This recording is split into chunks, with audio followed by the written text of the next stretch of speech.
¿Qué tal? Bienvenidos una semana más al programa Parlamento, en el que les contamos lo más destacado ocurrido en la Cámara Regional. Solo 4 comunidades autónomas tienen un plan de inmigración en vigor y Canarias ya trabaja en el suyo, que quiere además consensuar todo lo posible. Lo quiere hacer con los ayuntamientos, con las organizaciones involucradas en el fenómeno migratorio y que se ha trasladado este martes al Parlamento. Es un plan con enfoque estratégico que servirá para un tiempo determinado y probablemente hay temas que se nos podrán quedar en el tintero, obviamente. Por eso, hacer un proceso participativo muy potente, para que no se nos quede nada en el tintero, para que no olvidemos nada, para que todo el mundo tenga la capacidad de aportar. Y además ha habido comisión de migración, quedan ya pocas sesiones para que concluya esta comisión de trabajo en la que están interviniendo expertos en todos los ámbitos de este fenómeno. Esta semana han hablado especialistas judiciales en este asunto. Y además el presidente del Senado ha estado de visita informal en la Cámara Regional dentro de un viaje a Canarias en el que aprovechó para hacer entrega de 1 millón de euros que la Cámara Alta dona a la isla de La Palma para planes de salud mental. Y el presidente del Tribunal Superior de Justicia de Canarias explicó en sede parlamentaria la memoria judicial del año 2021 y, entre otros datos, destaca que Canarias es la comunidad con mayor índice de litigiosidad, tiene 39 puntos por encima de la media nacional. Y vamos ya con la entrevista de la semana. Hoy está con nosotros el diputado del Grupo Mixto Ciudadanos, Ricardo Fernández de la Puente. Con él hemos charlado sobre los asuntos más destacados de la actualidad de esta semana.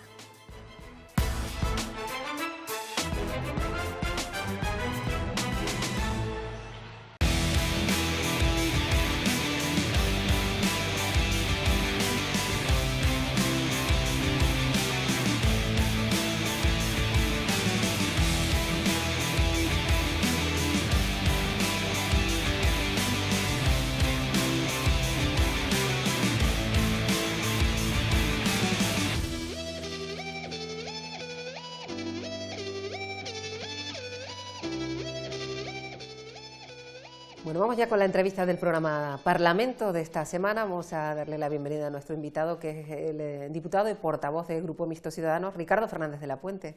Gracias por estar con nosotros una ocasión más aquí en las entrevistas del Parlamento. Si le parece, empezamos por un asunto que ha sido noticia durante la semana, porque finales del pasado mes de mayo y en el arranque de junio hemos sido testigos en Canarias de la llegada de personas en embarcaciones irregulares. De nuevo Canarias vuelve a sentir la presión de la migración, algo que de hecho nunca ha descendido. Ha habido comisión además de migración esta semana en el Parlamento, ¿verdad, señor Lapuente? Pues sí, la verdad es que las cifras no nos están acompañando. Ese supuesto acuerdo con Marruecos, que uno de los motivos era controlar la inmigración irregular, pues parece que no se está llevando a cabo con la misma intensidad que se debería hacer, y que siguen llegando personas a Canarias que se están jugando la vida, que es la realidad, ¿no? Volvemos a tener cifras importantes, seguimos acumulando gente y no parece, con la llegada del buen tiempo, no parece que esto vaya a reducirse, ¿no? Esta semana, como decías, ha habido comisión de estudios sobre la realidad de la inmigración en Canarias.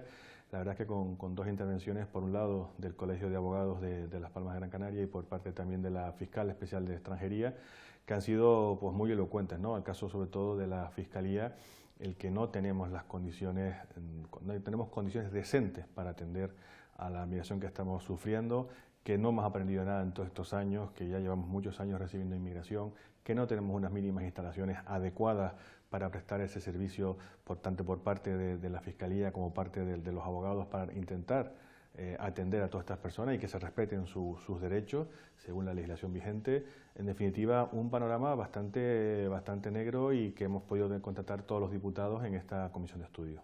Precisamente usted hacía referencia al ministro Álvarez, que estuvo hace unos días aquí en Canarias para dar a priori explicaciones sobre ese cambio de postura y la posible afección a Canarias, también al territorio del Sáhara. Yo no sé qué impresión le dieron estas explicaciones, ahora que todavía queda pendiente también la presencia de Canarias en esa reunión que va a hablar de la delimitación de las aguas. Hay cuestiones pendientes todavía sin definir, ¿no? A mí, sinceramente, no me aportó absolutamente nada las declaraciones del ministro. Creo que lo que vino a hacer, si me permites, es un paripé, usando un término muy coloquial, y que poco más o menos para pasar un poco por este asunto de puntillas e intentar aplacar pues la preocupación que en Canarias existe de manera real con este acuerdo que se ha hecho un poco con nocturnidad y alevosía, como también se suele decir, ¿no? Es decir, un poco con mucho oscurantismo.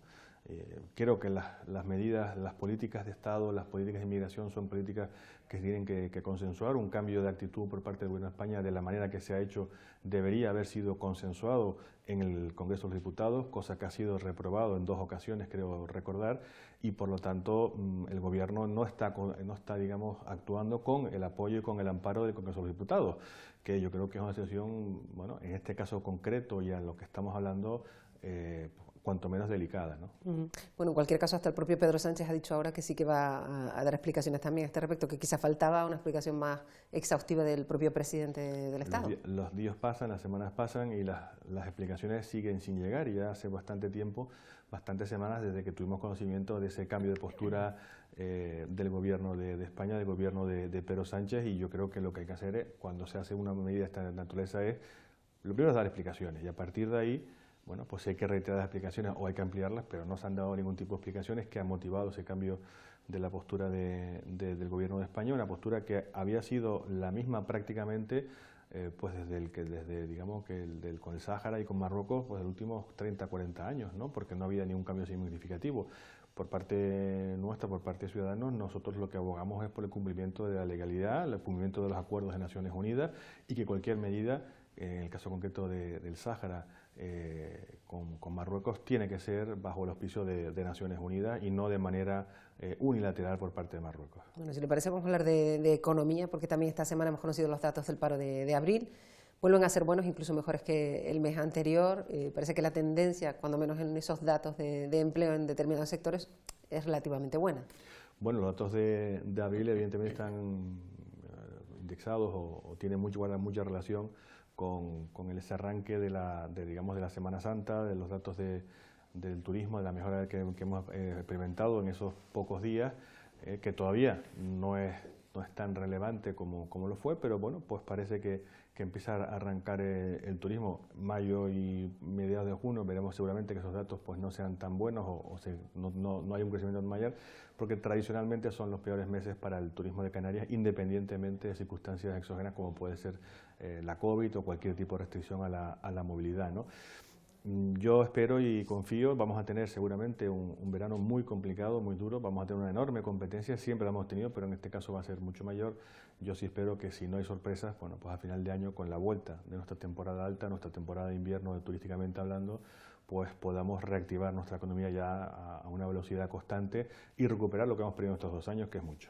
Sin embargo, el presidente de Canarias esta misma semana sí señalaba los buenos datos, las buenas perspectivas turísticas, ¿no?, en cuanto al número de llegada de personas hasta el momento. Bueno, los datos, hicimos lo publicado en la prensa pues esta misma semana. Creo recordar que el mes de abril ha sido récord y que estamos en número récord en cuanto a facturación.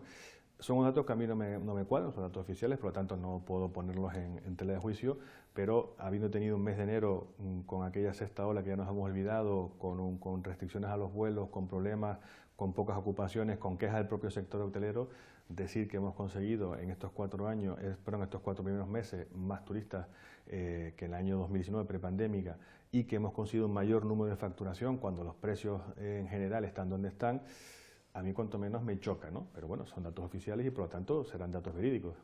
Luego, hablando de empleo, y luego volvemos a hablar del turismo, señor Fernández de la Puente, la ministra de Trabajo ha estado en Canarias también esta semana y se ha firmado nada más que el Plan Integral de Empleo para Canarias para este año 2022. Bueno, un plan de empleo que lo llevamos teniendo pues en los últimos 7 años, 8 años, 9 años, no hay nada nuevo, 42 millones, la misma cantidad que lleva siendo en el plan de empleo, en el PIEC, pues en los últimos, desde que se instauró, con el objeto de intentar formar pues a unas 5.000 personas aproximadamente.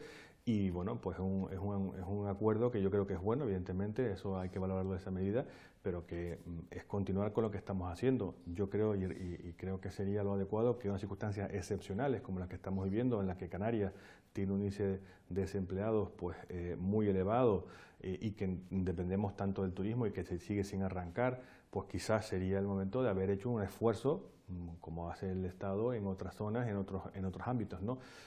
continuidad con lo que estaba viendo. Hay que ser agradecidos porque nos den lo mismo que nos daban en años anteriores, pero quizás es escaso para el momento que vivimos. Lo que se anunció la ministra es que cabe la posibilidad, o parece que ya se trabaja para que sea una realidad, de ampliar los famosos ERTE, todavía unos meses más, dadas las circunstancias, ¿no? Bueno, en el caso de Canarias es fundamental, es decir, vamos a ver, si no se prorrogan los ERTE, la alternativa es el paro, porque el ERTE lo que está haciendo es una solución suspensiva para la gente que ahora mismo las empresas, yo no creo que haya ninguna empresa que tenga empleados en ERTE que tenga, digamos, buenas perspectivas por delante o que tenga volumen de trabajo. Es decir, es que si no lo tuviesen, o las empresas cerrarían o esa gente iría al paro. Por lo tanto, entre el paro y el ERTE, pues yo creo que lo mejor es intentar que las empresas sigan su actividad, que no sigan sucumbiendo tantas empresas como han sido durante esta pandemia, porque cuesta mucho arrancar una empresa y por lo tanto, bueno, pues si este impasse con los ERTE, que han sido muy positivos y muy necesarios por las circunstancias que hemos vivido, pues se mantienen unos meses más, bienvenido sea.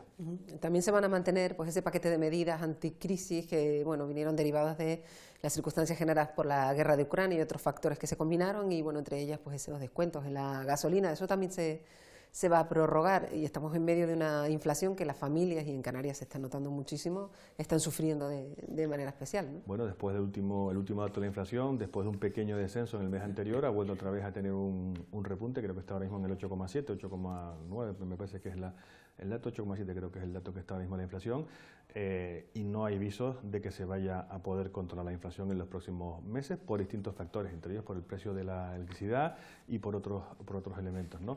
La situación no es buena, el que diga que la situación es buena no lo es, lo único que tenemos bueno en este momento es que tenemos una serie de recursos de la Unión Europea, unos fondos extraordinarios por todo el tema del COVID, que si se aplican de manera adecuada y conveniente, pues nos ayudarán a salir un poco antes de la crisis, pero la situación no es buena y la situación cuando uno pregunta en la calle y cuando uno sale un poco de lo que son las burbujas que en algunos se meten, pues se da cuenta que la situación es muy delicada y la gente lo está pasando muy mal, ¿no? Y lo va a pasar mal. Efectivamente, no son buenas las perspectivas en cuanto a que estamos hablando de la subsistencia de muchas familias que ahora se encuentran con que les cuesta, pues si ya antes costaba llegar a fin de mes, ahora cuesta el doble. La cesta de la compra se ha aumentado,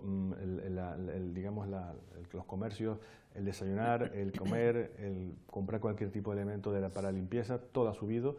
También en el caso de Canarias tenemos el hándicap de la distancia, ¿no? La distancia para nosotros y el coste del transporte y la elevación de los fletes y demás, pues también está incidiendo en el precio final que paga el consumidor, ¿no? Porque nosotros importamos prácticamente todo del continente, ¿no? El territorio, ya sea bien de península o del continente europeo o de otras partes del mundo. Y eso evidentemente está afectando también a los precios que pagamos en Canarias. Bueno, y hay una cuestión que es muy importante para Canarias y habrá que ver qué ocurre. Nos referimos a esa tasa verde, así se ha denominado, que es el impuesto que Europa va a imponer al combustible, bueno, pues para combatir la contaminación y que en Canarias va a tener un efecto pues perverso, porque ya se ha logrado eximir a Canarias hasta 2030 de los vuelos interinsulares, también los vuelos con la península, pero nosotros dependemos del turismo, de esos países terceros que van a tener que pagar además para venir a Canarias. Se está tratando de lograr que también haya una exención para Canarias, pero no parece desde luego nada fácil, ¿no?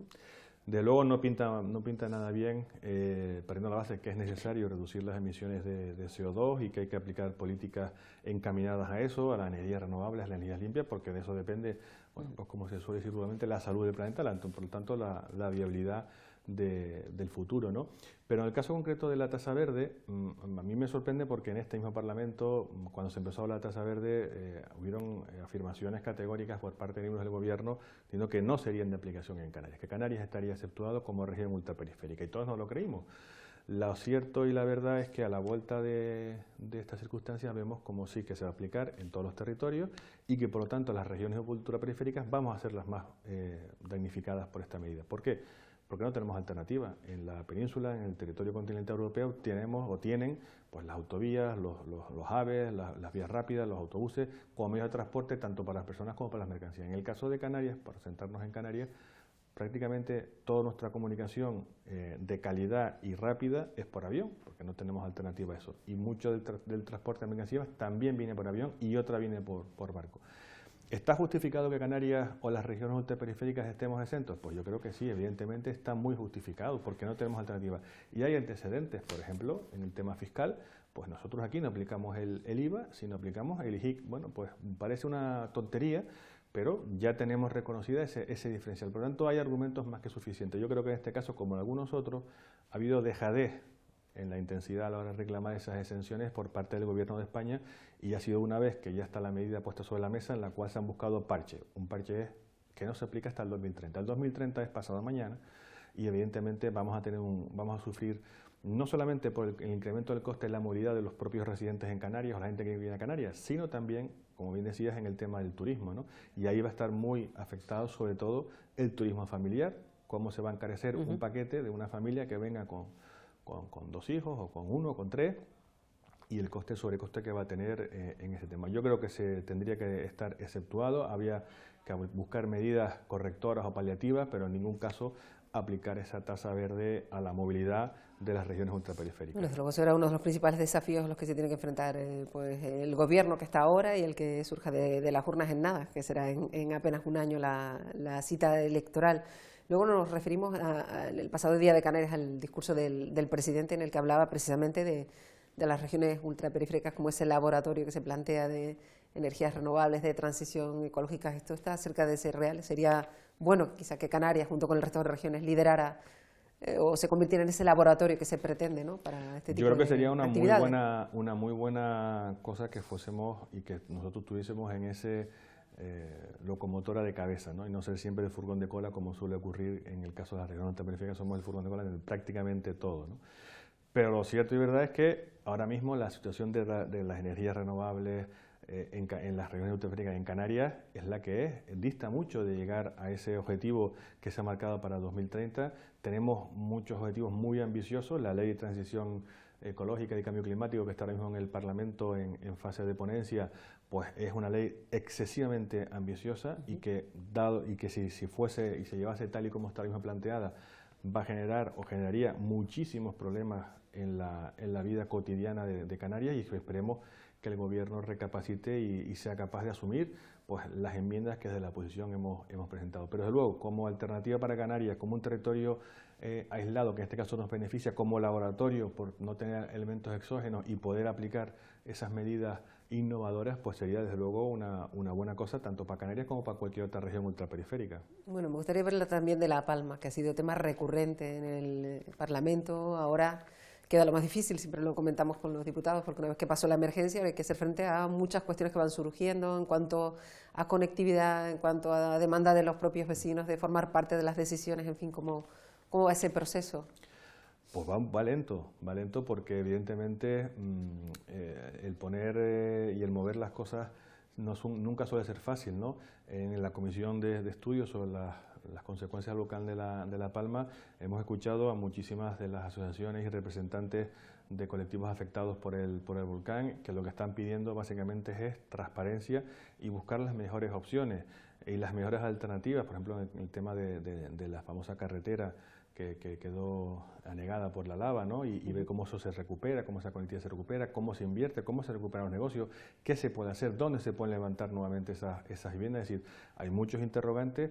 Yo creo que hay buena disponibilidad por parte de todas las fuerzas políticas en este Parlamento para apoyar y para buscar los consensos necesarios y para no hacer de esto un tema político, porque entiendo que en esto no hay nada de política, sino hay que buscar cómo se consigue la reactivación de La Palma y que los palmeros y los residentes en La Palma recuperen esa normalidad lo antes posible.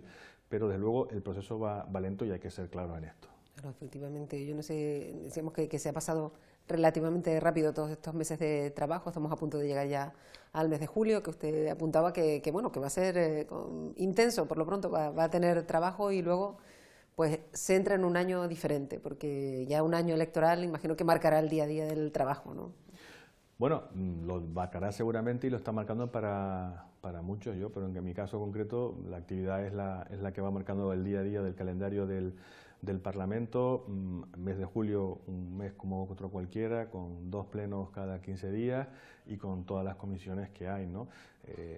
Luego a la vuelta de septiembre seguramente la cosa se va un poco a difuminar porque todo el mundo se pondrá en clave electoral, ¿no? Pero desde luego hay una responsabilidad de cumplir con nuestra obligación como diputados y seguir haciendo la actividad de control al Gobierno, haya elecciones o no haya elecciones. Bueno, Ricardo Fernández de la Puente es uno de los diputados con más actividad, lo han recogido así hasta los medios de comunicación con determinados informes. Yo no sé qué se plantea para para después del año que viene, cuando acabe este periodo electoral, una vez que acaben las elecciones, que si quiere seguir adelante en política, ¿qué se plantea? Pues la verdad es que no lo sé, a día de hoy no lo podría afirmar porque bueno, depende de muchas circunstancias. De luego, a mí sí me tira la actividad privada, sobre todo la actividad del turismo, que es la que he dedicado la mayor parte de mi trayectoria profesional. Y bueno, pero se verá. La verdad es que el tiempo pasa muy rápido, pero no quiero pensar en qué voy a hacer el día después hasta no acabar la actual responsabilidad que tengo para con los canarios que nos votaron y que nos han puesto en este Parlamento de Canarias para cumplir con una función. Bueno, y que queda mucho por delante todavía, un año entero. Ricardo Fernández de la Puente. Pasa volando. Sí, seguramente pasará volando y lo comentaremos en nada. Gracias por estar con nosotros un día más. Muchas gracias. Buenos días.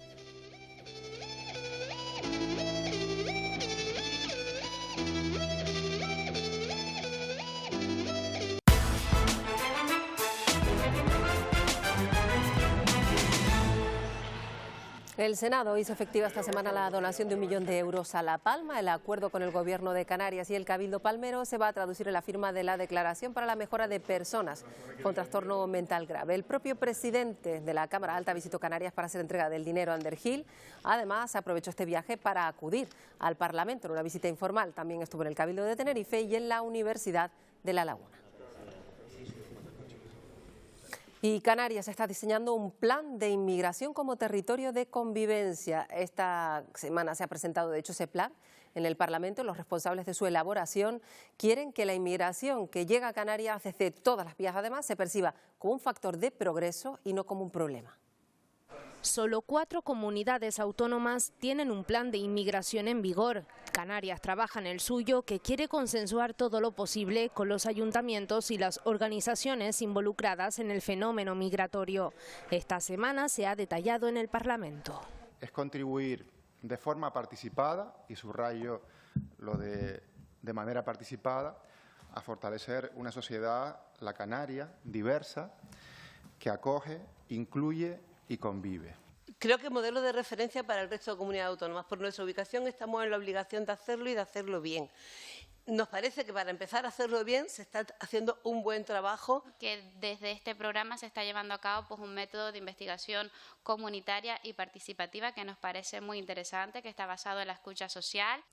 Nos tranquiliza saber que programas como este reflexionan y promueven el acogimiento, la inclusión y la convivencia con quienes llegan a nuestro territorio. Zapata insistió en que es fundamental la participación y las aportaciones de todos los grupos en este ámbito.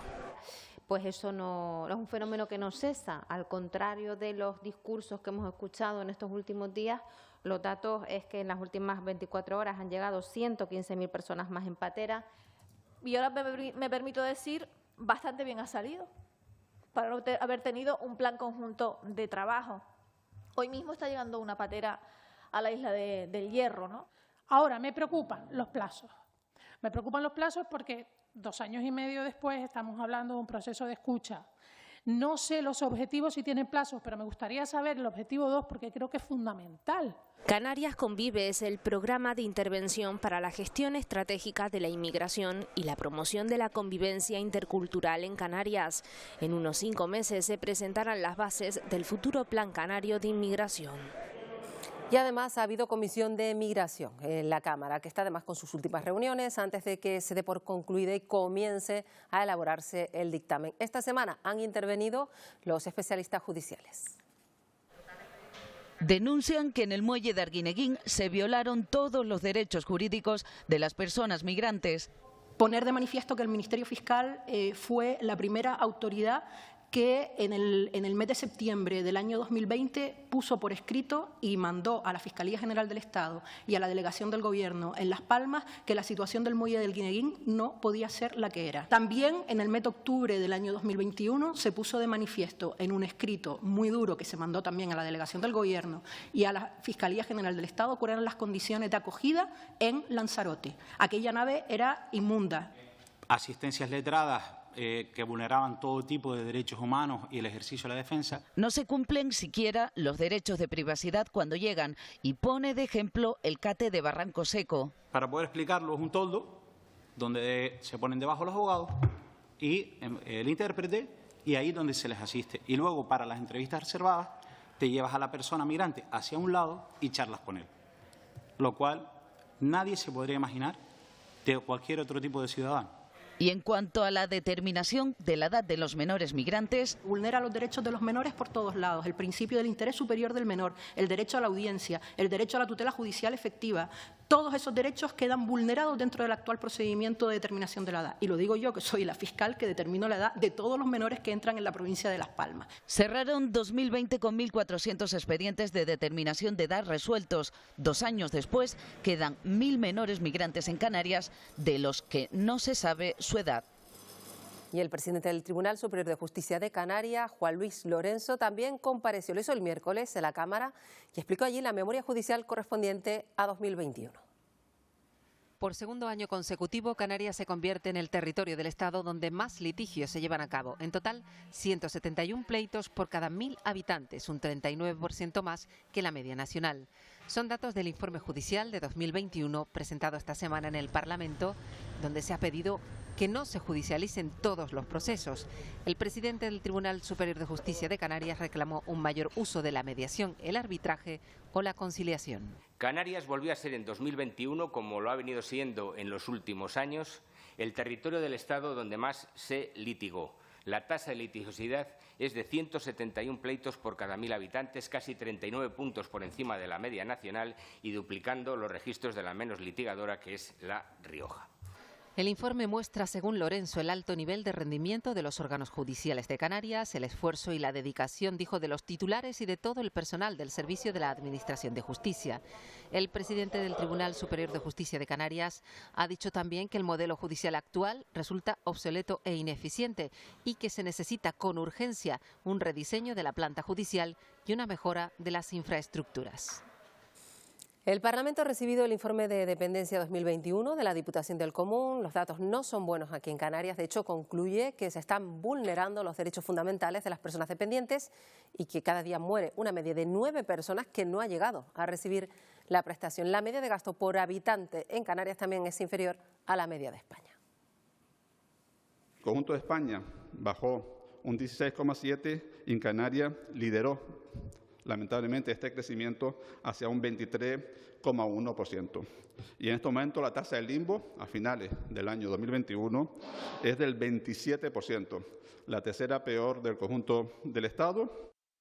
Y la diputada del Grupo Mixto, Vidina Espino, ha reclamado, lo ha hecho al Gobierno, que adjudique lo antes posible el proyecto de construcción de la nueva torre pediátrica del Hospital Materno-Infantil de Gran Canaria. El expediente cuenta con una inversión superior a los 43 millones de euros y tiene un plazo de ejecución de 3 años. Es importante que se adjudique cuanto antes la obra de ampliación de este hospital, de este complejo hospitalario.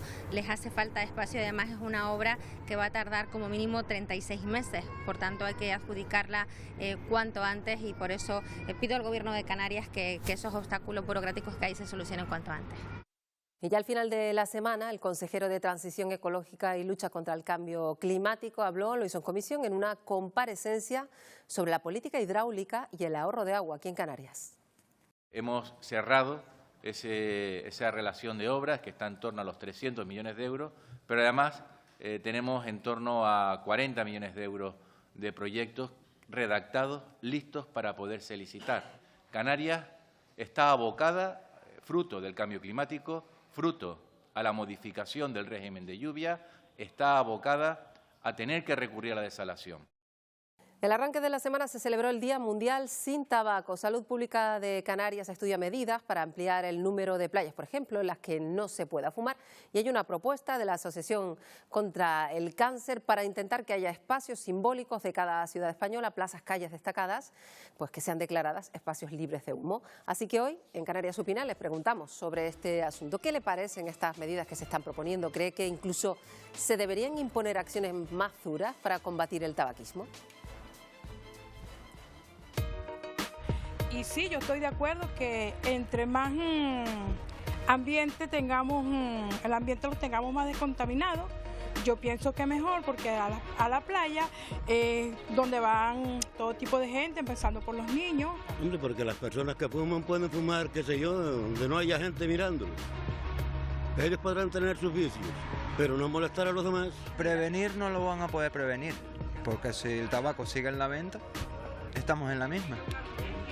Es que si prohíbes unas cosas y das libertad a otras, estás a las mismas.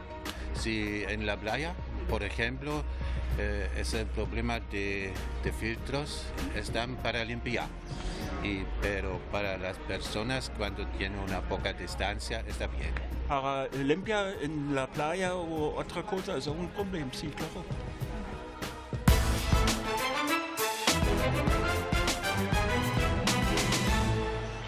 Bueno, pues hemos llegado al final. Ya saben que les esperamos de nuevo en 7 días aquí en el programa Parlamento. Adiós.